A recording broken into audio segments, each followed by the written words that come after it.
다시 인사드리겠습니다. 여러분 안녕하십니까? 네, 여러분 모두를 사랑합니다.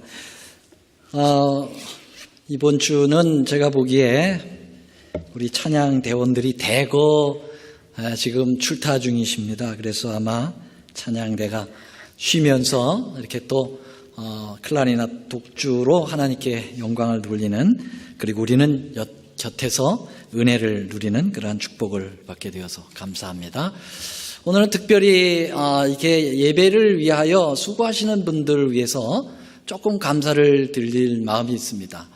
이제 우리가 예배가 마치게 되면 맛있는 식사를 하는데요. 식사를 준비해 주시는 우리 여집사님들에게 감사하죠? 감사합니까? 예. 또 이렇게 예배를 처음 시작할 때 아름다운 찬양으로 우리의 마음을 활짝 열게 하는 찬양팀들 감사합니까? 예, 정말 감사합니다.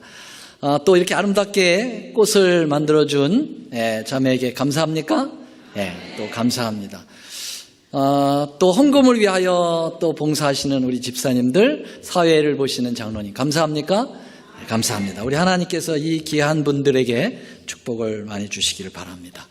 자, 오늘은 제가 말씀의 제목을 하나님은 뭐라고요? 사랑이심이라.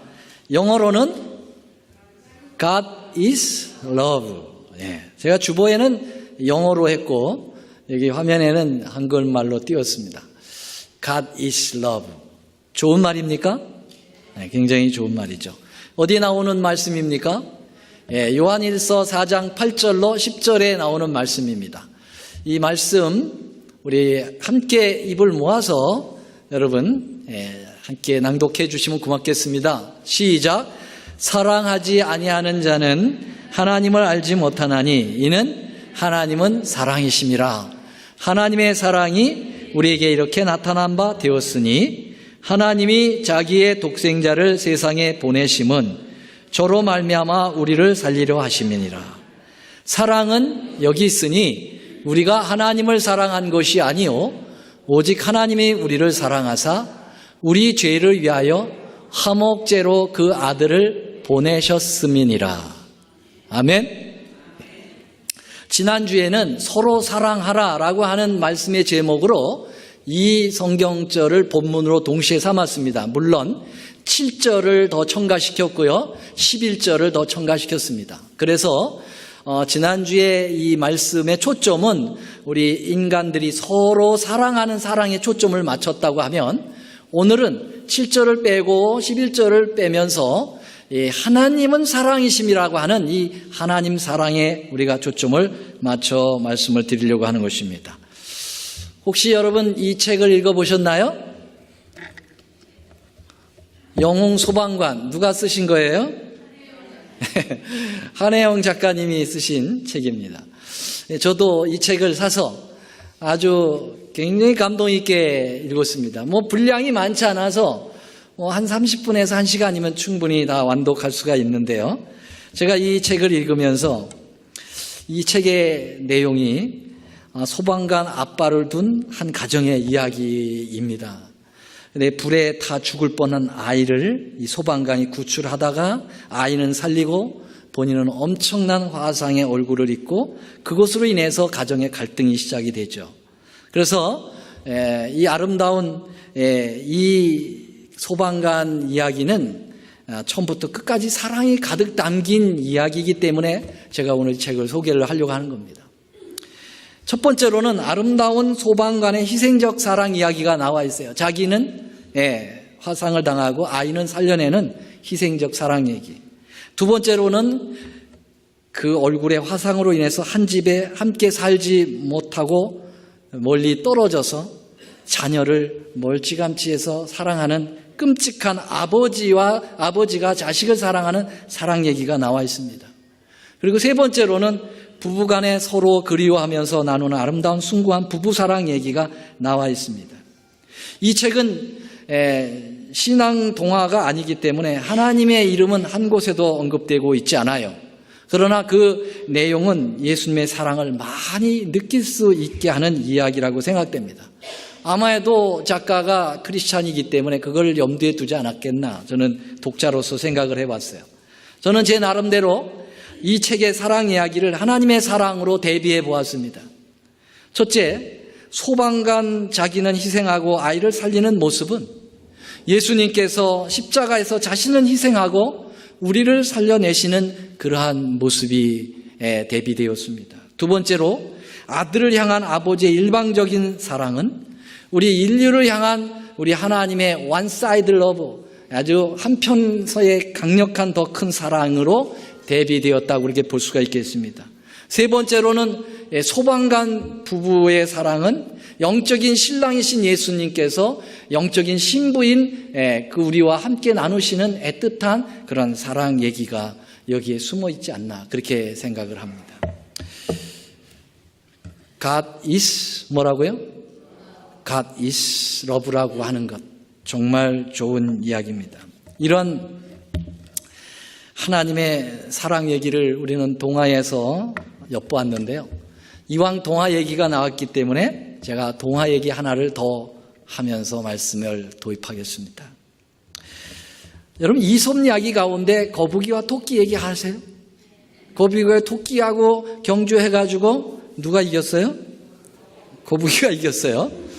잘 아시는 얘기입니다. 근데 조금 업버전된 신버전을 제가 말씀드리려고 그래요. 옛날에 거북이가 살았습니다. 근데 이 거북이는 토끼를 사랑했어요. 거꾸로, 죄송합니다. 토끼가 거북이를 사랑했어요.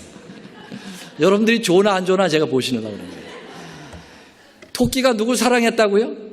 거북이를 사랑했어요. 근데 거북이는 토끼가 사랑하는 걸 잘 몰라요.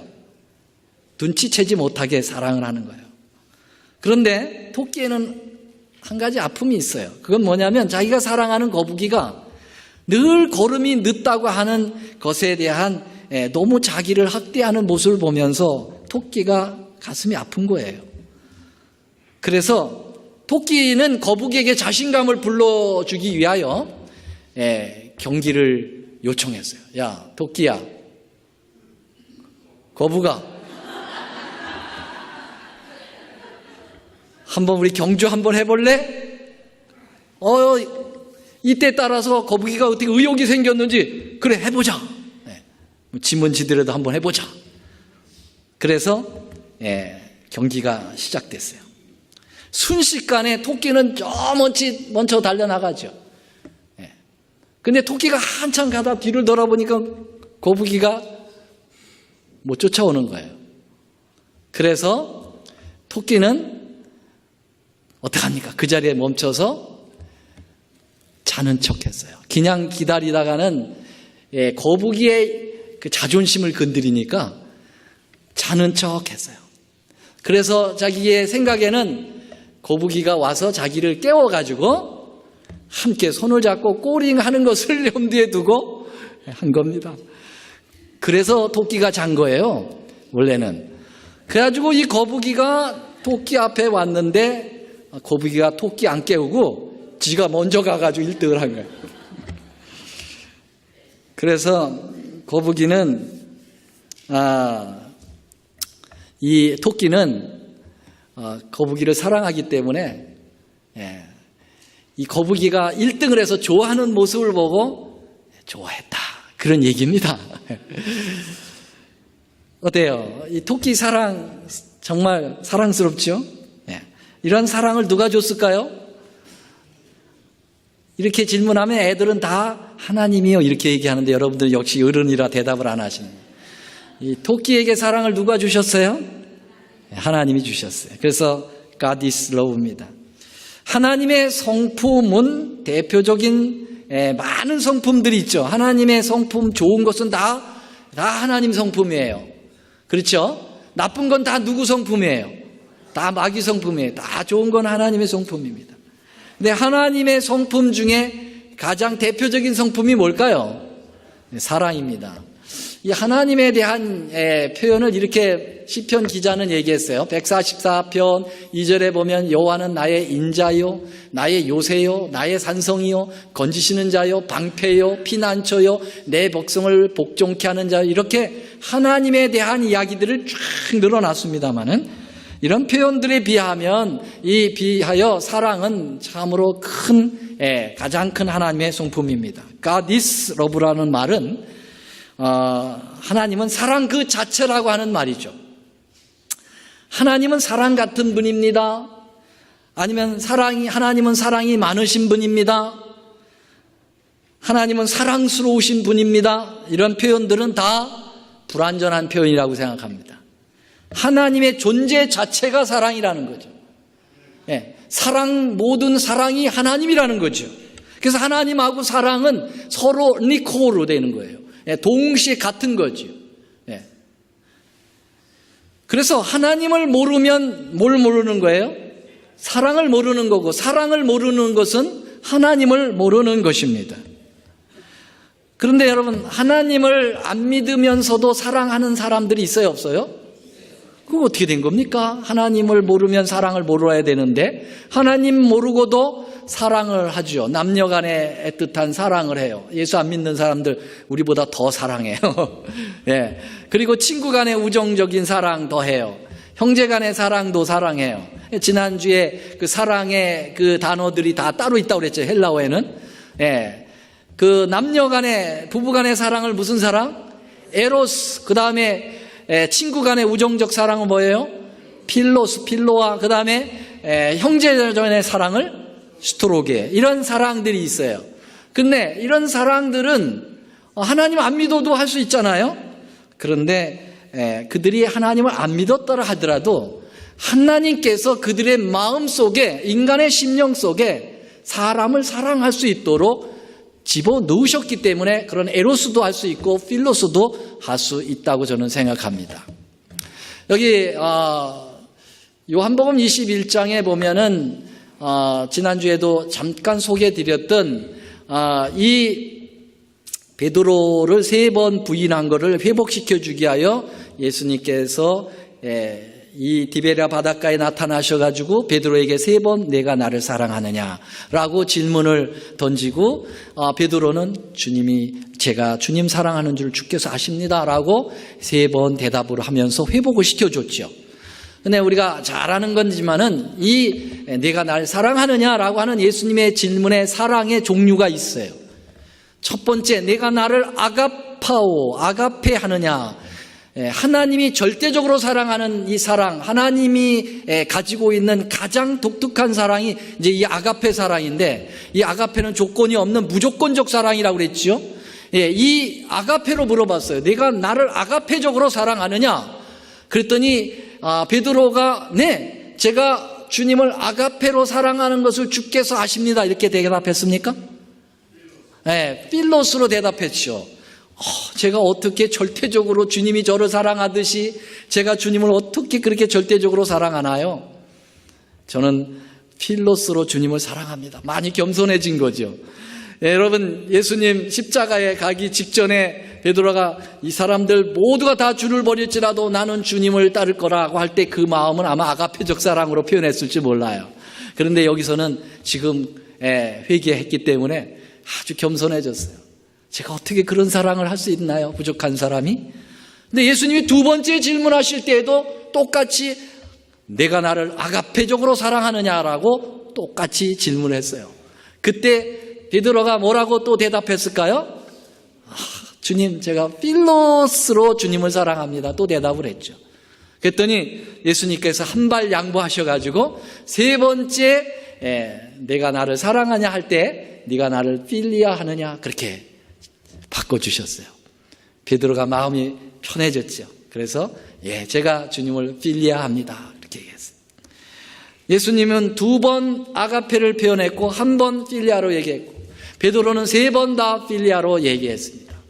이것을 제가 말씀드리는 이유는 하나님의 사랑은 아가페에만 존재하고 있는 게 아니라 에로스와 필로스와 스토로게에 다 포함이 되어 있다고 말씀을 드리려고 하는 것입니다.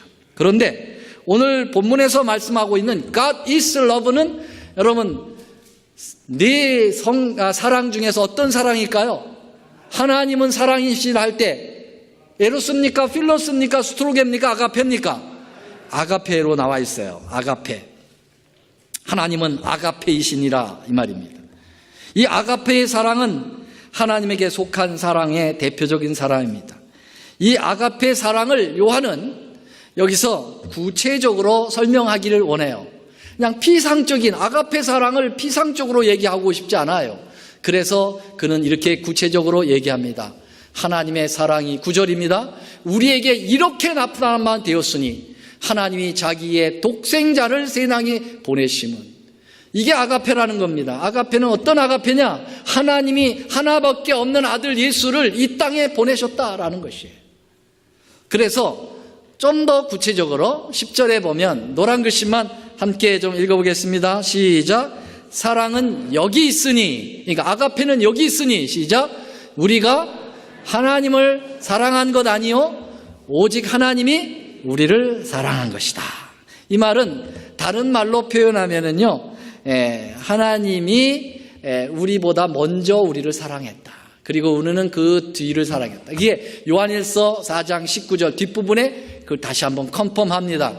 우리가 사랑함은 그가 먼저 우리를 사랑함이라. 여기 그는 누구죠? 예수님이 먼저, 하나님이 우리를 먼저 사랑했다. 그렇게 얘기합니다. 여러분, 먼저 사랑하느냐, 나중에 사랑하느냐, 이거 굉장히 차이가 있어요. 여러분, 먼저 사랑하는 사랑이 진짜라고 저는 생각해요. 한동안 뜸했던 친구 간에 여러분, 전화를 누가 먼저 하느냐에 따라서 달라져요. 그동안 소식이 잘 안 통하다가 여러분, 전화를 내가 친구에게 먼저 하면 누가 더 사랑한다는 것을 나타내는 겁니까? 내가 그 친구를 먼저 생각한다는 거예요. 근데 여러분, 뜸하다가 친구한테 먼저 전화를 받고 그 다음에 내가 하려고 하면 좀 멋쩍어요. 친구가 나한테 이런 사랑을 표현했기 때문에 내가 거기에 반응을 하는구나. 조금 약하다는 얘기죠. 그러니까 여러분, 먼저 사랑한 것이 얼마나 진실되고 더 강한 사랑을 나타내고 있는지를 우리에게 보여주는 거예요. 근데 하나님과 우리 사이의 사랑은 누가 먼저 하셨다고요? 하나님이 우리를 사랑하셨다는 것입니다. 하나님이 우리를 먼저 사랑했다. 우리가 아무리 빨리 먼저 주님을 사랑하려고 해도 주님의 사랑은 항상 우리 앞에 앞서 계십니다.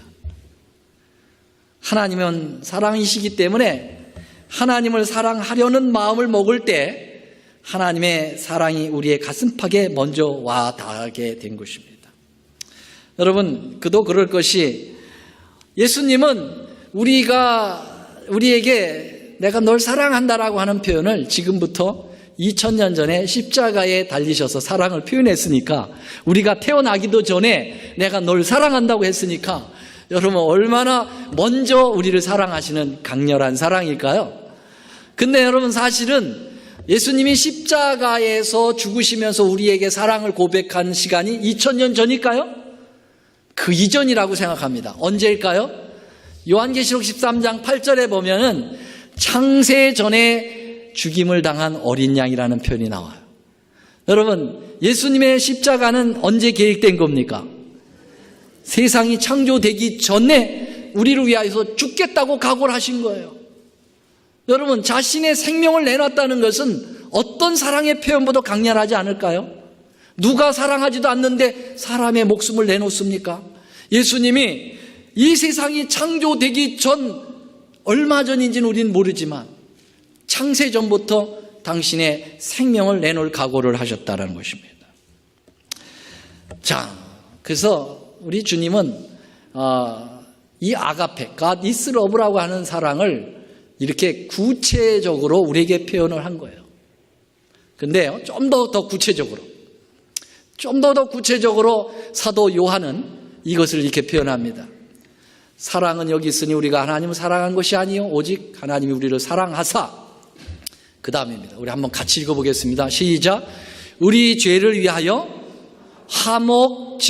화목제물로 그 아들을 보내셨습니다.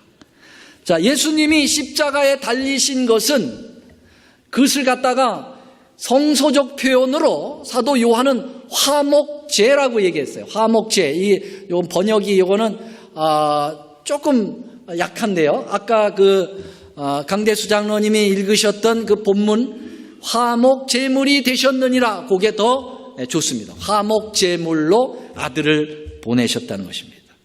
여러분, 제물이라고 하는 건 뭐예요? 제물이라고 하는 것은 꼭 전제되어 생각되어야 되는 것이 뭐냐면 피 흘려 죽는 것을 제물이라고 합니다. 제물은 제물인데 죽지 않는 제물이 있으면 나와보라고 그러세요. 그건 제물이 아니에요.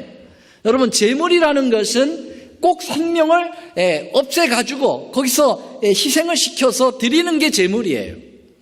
그렇다고 하면 예수님이 창세전에 죽임을 당할 어린 양이라고 하는 것은 제물적인 표현이거든요. 성소에 드리는 제물이거든요. 내가 제물이 되겠다는 것이에요.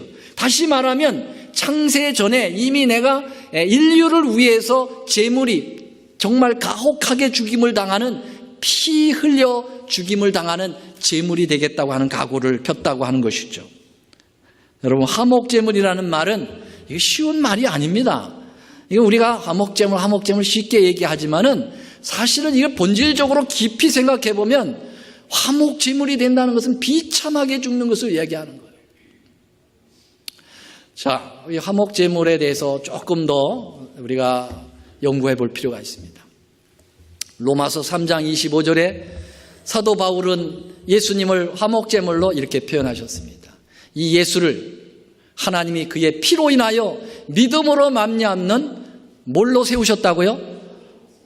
좀 크게 좀 대답 좀. 뭘로 세우셨다고요? 화목제물로 세우셨어요. 예배는 여러분 같이 드리는 거거든요.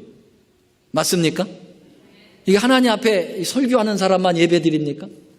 여러분 같이 드리는 거죠. 그러면 호응을 하셔야 돼요. 반응을 하시고. 그래서 그렇습니까? 하면 아멘. 무엇으로? 그러면 화목제물 이렇게 딱 좀 나오면 예배를 같이 드리잖아요. 그렇죠? 그냥 가만히 계시면 어떡하라는 얘기입니까? 여러분, 믿음으로 말미암는 무엇으로 세우셨다고요? 이러면 얼마나 하나님도 좋아하시겠어요. 이 친구들이 함께 예배를 드리는구나. 자, 그런데 말이죠. 이 화목제물이라는 말은 여기만 나오는 게 아니에요. 또 요한 1서에만 나오는 게 아니에요.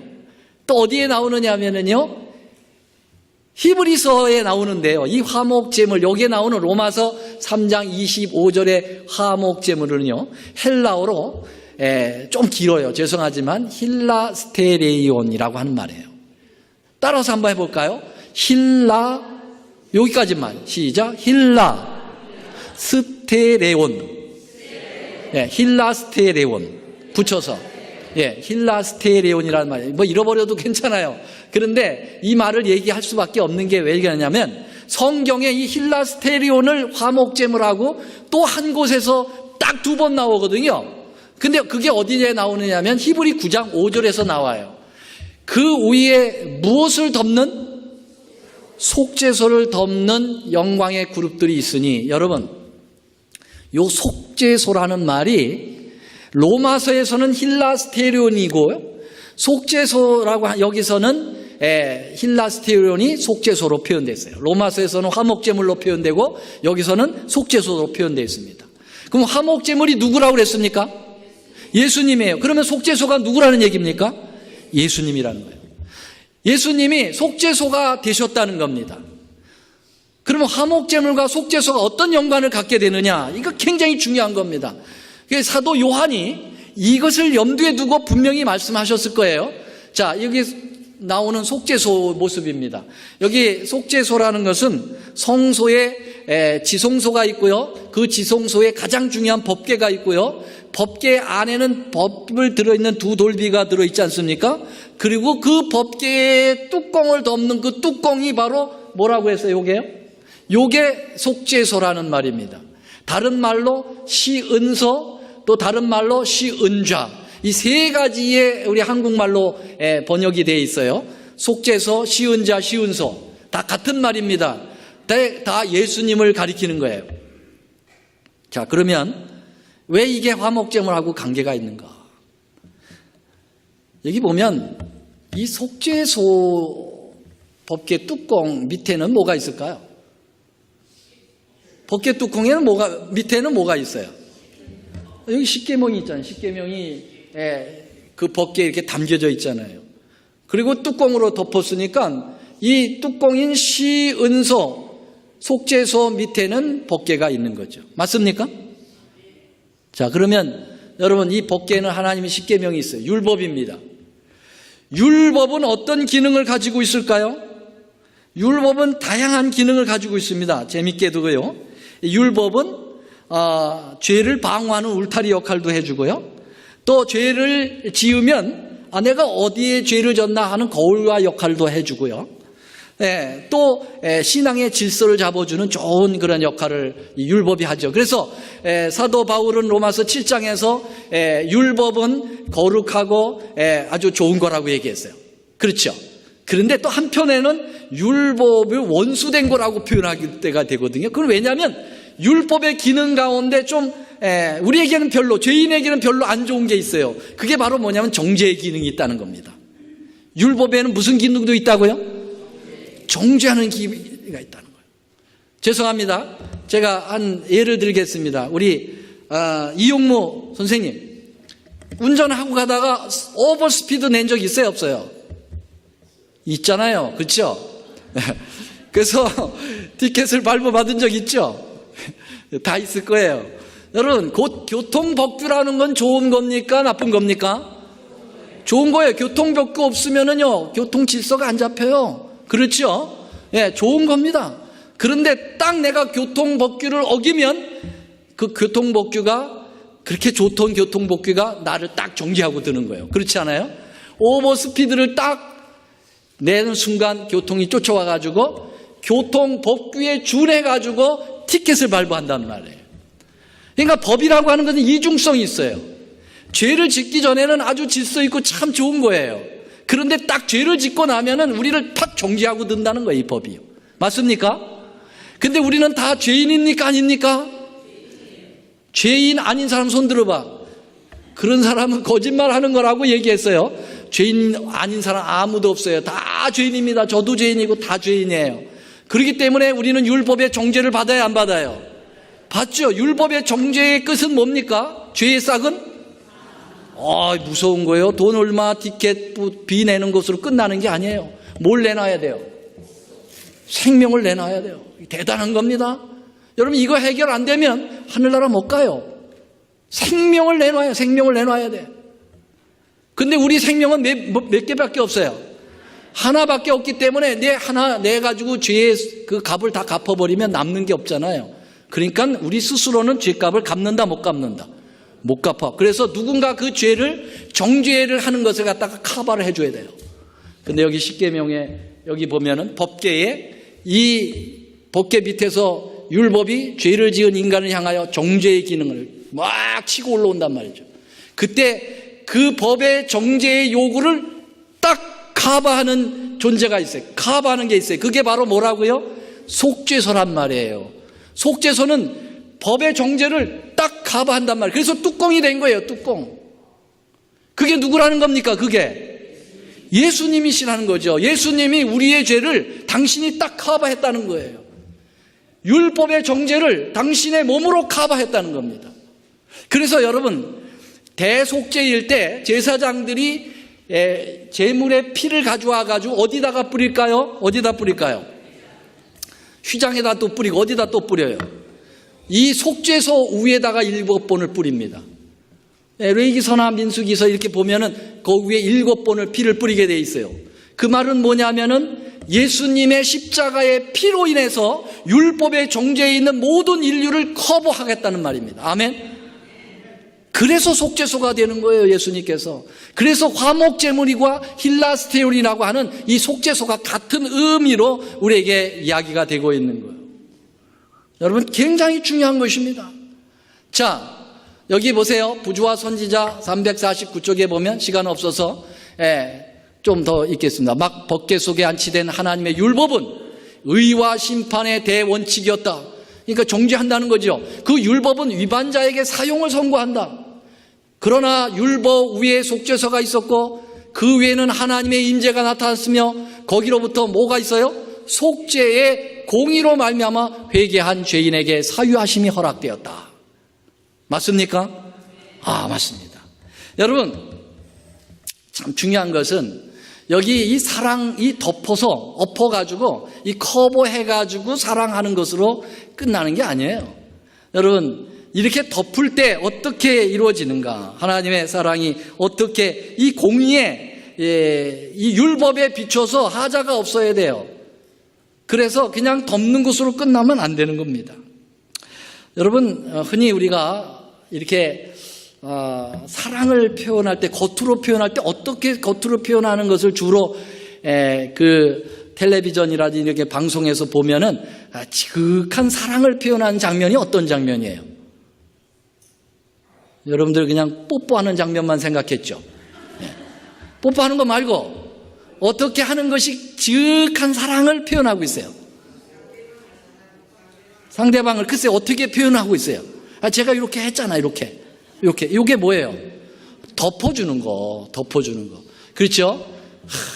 자기를 위해서 간호해준 엄마가 와가지고 밤새도록 자기를 지켜주다가 이렇게 엎어져서 자잖아요. 그때 딸이 일어나가지고 엄마, 그 사랑하는 그 엄마를 이렇게 탁 덮어주잖아요. 이게 사랑의 표현 아니에요? 그렇죠? 여기 보세요. 걔를 얼마나 사랑했으면 이렇게 덮어주니까. 이게 덮어주는 거예요, 이렇게. 이게 덮어주는 게 이제 사랑이라고요. 그 예수님이 이 속죄소가 돼가지고 커버링 하는 거 이렇게 덮어줬단 말이죠. 우리를 자기 몸으로 이렇게 덮어줬다는 거예요. 자, 근데 여러분, 이 덮는 것은 그냥 이렇게 덮어서 끝내는 게 아니고요. 예수님의 사랑은 그냥 죄 있는데 없는 것처럼 그냥 내가 덮어줄게 이렇게 끝내버리면은 뭐가 문제가 되냐면은 그러면 계속해서 죄를 자꾸 짓게 되고요. 그렇죠? 죄를 오히려 더 키워내주는 그러한 저기가 돼요. 그렇기 때문에 그냥 덮어줘서는 안 되는 거예요. 그럼 어떻게 덮어줘야 되느냐? 이분처럼 덮어줘야 돼요. 이분이 누굽니까? 강제구 소령입니다. 강제구 소령을 잘 아시죠? 어른들은 다 아실 거예요. 젊은이들은 좀 모를지도 모르지만 1965년에 한국 군인을 월남 파병을 하게 결정이 되었어요.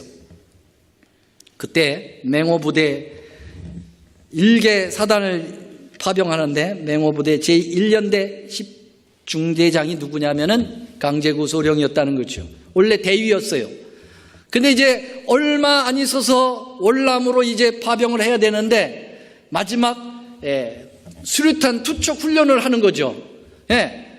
그런데 이 박해천이라고 하는 이 병사 하나가 나와가지고 이제 던지는데 너무 긴장한 나머지 안전핀을 뽑고 그 다음에 이 앞으로 던져야 되는데 손에 땀이 많이 나가지고 던지면서 뒤로 떨어졌어요. 그래가지고 뒤에 이제 1개 중대에 100명 넘는 부하들이 거기 다 있는데 그게 터져버리면 수많은 사상자가 나는 거죠. 이때 순간 그 지휘관이었던 강제구 대위가 그 수류탄 떨어진 곳에 자기의 몸을 뭐 했습니까? 덮었어요. 누굴 사랑하기 때문에? 병사들을 사랑하기 때문에 자기 몸으로 덮었다고요. 덮은 다음에 어떻게 됐을까요? 터졌어요. 온 몸이 갈기갈기 다 찢어지고. 그래서 장례를 지내는데 시신이 수습이 안 되는 거예요. 살점이 다 떨어져 나와서 이걸 갖다가 산화됐다고 그래요. 여러분, 예수님이 우리를 덮어주셨다는 얘기가 그냥 입을 덮어줬다는 얘기가 아니죠. 당신의 몸으로 십자가에서 갈기갈기 다 찢어지시고 당신은 완전히 산화되고 우리를 덮어 살리셨다 이 말입니다. 아멘. 이게 속죄소의 얘기예요. 이게 화목제물이 됐다는 얘기입니다. 대단한 겁니다. 여러분, 그래서 시편 31편 1절 5절에 보면은 시편 기자는 이렇게 얘기합니다. 허물의 사함을 얻고 그 죄의 못을 받는 자는 가리움을 받는 자는 복이 있다. 하나님의 덮어서 가리움을 받는 자는 복이 있는 거예요. 뭐 중간 안 읽고 있어요. 거기 보면 엄청난 고난과 그 인간이 죄로 인해서 고민하는 갈등의 요소들이 나와요. 그러나 주께서 내 죄의 악을 사하셨나이다. 어떻게 사한 거예요? 당신의 몸이 다 찢겨지고 우리를 그 죄로부터 가리워서 우리를 구원해 하셨다고 하는 사실을 이야기하고 있습니다.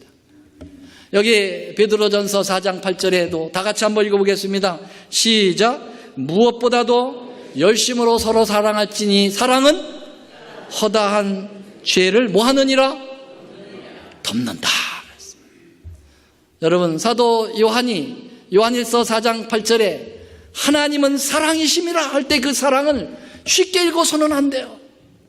그 예수님의 엄청난 희생이 담겨 있다고요. 당신의 몸이 완전히 산화되어 우리를 구원하시는 그 구원의 스토리가 거기에 있단 말이에요. 여러분, 미국 건국 초기에 서부에는 개척자들이 많이 와서 마을이 제대로 형성되지 않은 가운데 학교가 있어요. 어느 마을에 한 학교가 있는데 그 학교는 뭐 아이들이 워낙 많지 않기 때문에 1학년서부터 6학년까지 다 있는 거예요. 근데 애들이 얼마나 개구장인지 선생님이 부임하여 오면은 얼마 견디지 못해가지고 선생님이 가버릴 수밖에 없어요. 1년에 6 내지 7번이 갈리는 거예요, 선생님들이. 하도 개구정해가지고.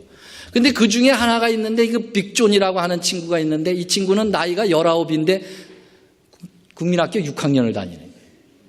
한날 문제만 쳐가지고, 졸업을 못해. 그런 아이가 거기서 그냥 말썽에 주동을 일으키는 거죠. 근데 어느 날 동부로부터 한 신사 선생님이 새로 온 거예요. 프렌블이라고 하는 선생님인데, 이 사람은 영국 신사를 닮아가지고 모자도 쓰고 양복을 딱 갖춰 입고 지팡이도 들고 교실에 들어온 거예요. 야, 희한한 선생 왔네. 애들은 골탕 먹일 작전만 탁 피고 있는데요. 이 선생님이 이렇게 얘기했어요. 제가 듣지 않으니까 우리 먼저 계시던 선생님들이 너무 많은 규칙들을 내놔가지고 여러분들을 좀 괴롭힌 것 같은데 나는 규칙을 정할 마음이 없습니다. 딱 그랬어요. 그랬더니 애들이요. 야, 이거 아주 또 희한한 선생 하나 또 왔네. 그랬어요. 그러나 뭐 여러분들이 아시다시피 축구 경기를 하려면 규칙이 없이 하려면 그거 안 되지 않습니까? 나는 규칙 정할 마음은 없는데 혹시 여러분들이 불편해가지고 뭐 규칙을 좀 정하고 싶다고 하면은 그냥 나는 칠판에만 쓰기로 할게요. 여러분들이 정하세요. 그랬어요. 그랬더니 한 놈이 딱 손을 들더니 선생님, 지각하면 안 좋아요. 한참 공부하려는데 문이 드르륵 열리고 들어오면 안 좋거든요. 그 지각 안 하기로 좀 규칙을 정했으면 좋겠습니다. 좋지. 지각 안 하기. 또 한 놈이 손 딱 들더니 선생님, 아니 교실에다가 침을 탁탁 뱉는 놈들이 있어요. 아주 지저분해 죽겠어요. 그 교실에 침 안 뱉기 좀 해주세요. 그래서 좋지. 침 안 뱉기 해서 쭉쭉쭉쭉 자기들이 규칙을 쭉 내놨어요. 자, 더 없나? 마지막 하나만 더 받지. 그랬어요. 그랬더니 빅존이라고 하는 이 문제아가 손을 딱 들더니 선생님, 남의 거 훔쳐가지 않기로 합시다. 딱 그러는 거예요. 그렇지. 이 건국 초기라 얼마나 못 살기 때문에 남의 거 이렇게 훔쳐가는 거 아주 안 좋았죠. 그래서 그거 좋은 남의 거 훔쳐가지 않기 딱 썼어요. 자, 그럼 규칙은 다 나왔는데 여러분들이 축구 경기할 때 규칙만 있고 벌칙이 없으면 그거 정하나만 하죠. 그랬어요. 그렇죠. 그러면 벌칙도 여러분들이 정하세요. 나는 쓰기만 할 테니까. 그래가지고 지각하지 않기 어떻게 벌칙을 줄까요? 그랬더니 한 놈이 아까 제안했던 놈이 뭐라냐면 화장실 청소하면 좋겠습니다. 그거 좋지. 화장실 청소하기. 그 다음에 교실에 침 뱉기 어떻게 벌칙을 주면 좋겠죠? 그랬더니 교실 청소시키면 좋지요. 교실 청소. 자, 규칙이 정해졌습니다. 자, 남의 거 훔쳐간 것 하지 않기로 했는데 이거를 어떻게 벌을 주면 좋겠습니까? 그랬더니 빅존이 손 딱 들더니 선생님, 그런 놈이 있으면은 우통을 벗겨가지고 선생님 가죽 혁대로 15대 때리기로 합시다. 얼마나 끔찍한 벌칙을 이놈이 내놓는지 원래 그냥 아주 이 카리스마가 세가지고 애들도 아무 소리 못해요. 선생님도 그래 너희들이 정하기로 했으니까 그렇게 정하지. 정했습니다. 자, 규칙을 자기들이 정했고 벌칙도 자기들이 만들었기 때문에 잘 지켰을까 안 지켰을까? 잘 지켰어요. 모처럼 학교가 되는 듯 했어요. 자, 규칙이 지켜지고 정말 좋은 학교가 돼가고 있는데 그만 한 사건이 터졌습니다. 빅존이라는 놈이 공부 시간에 갑자기 손들더니 선생님, 제 도시락이 없어졌습니다. 우리 어머니가 제 생일이라고 칠면조 고기 싸줬는데 그게 없어졌어요. 그래서 잘 찾아봐. 그게 어디 갔어? 네, 없어요. 다 엎드려. 선생님이 다 엎드려. 훔쳐간 놈은 손을 들어라. 그랬어요. 아무도 손을 들지 않고 있는데 한쪽에서 한 아이가 어깨를 들썩거리면서 우는 거예요. 그 아이 이름은 빌이라는 아이입니다. 근데 아주 왜소하게 생긴 아이예요. 네가 그랬구나. 앞으로 나와. 제가 그랬어요. 그랬어요. 왜 그런 일을 했지? 너 남의 거 훔치면 어떤 벌칙이 있는지 알아? 알아요. 배고파서 그랬어요. 왜 이렇게 배가 고팠어? 엄마 돌아가시고 아빠하고 살면서 3일 전에 양식이 떨어졌다. 3일 동안 아무것도 먹지 못했다. 저도 모르게 손이 갔어요. 너무 불쌍해요. 애들도 다 불쌍하게 생각해요. 선생님이 안 됐긴 했다. 그러나 벌칙은 벌칙이야. 나와. 남의 거 훔치면 안 되지. 우통을 벗어라. 우통을 탁 벗는데 아빠 꼭 줄여 입은 그런 잘 맞지 않는 옷을 탁 벗고 나니까 셔츠를 벗어라. 셔츠도 없어요. 그 옷이 다야. 근데 그냥 앙상한 갈비뼈가 나온 거예요. 엎드려. 선생님이 가죽 혁대를 뺍니다. 힘껏 내리치려고 하는데 저 15대 맞고 제가 살아날까? 다들 눈 감고 안 되는데 그랬어요. 그래서 막 후려치려고 하는데 저 뒤에서 빅존이라는 놈이 선생님 제안이 있습니다. 뭔데? 그거 제가 대신 맞으면 안 될까요? 그러는 거예요. 글쎄 아이들이 동의하면 그렇게 할 수도 있지. 애들이 다 그랬어요. 빅존이 나왔습니다. 벗어라. 우통을 벗었는데 19세의 알통이 나온 거예요. 우락부락한 알통이. 그 파르르 떨고 있는 빌의 그 위에 다 덮었습니다. 선생님이 사정없이 15대의 매를 때렸습니다. 매가 때려질 때마다 그 엄청난 고통과 피가 흘려지고 피가 난장판이 됐어요. 그리고 15대를 다 맞은 빅존이 비틀비틀 거리면서 뒤로 갈 때 그 안에 숨었던 빌이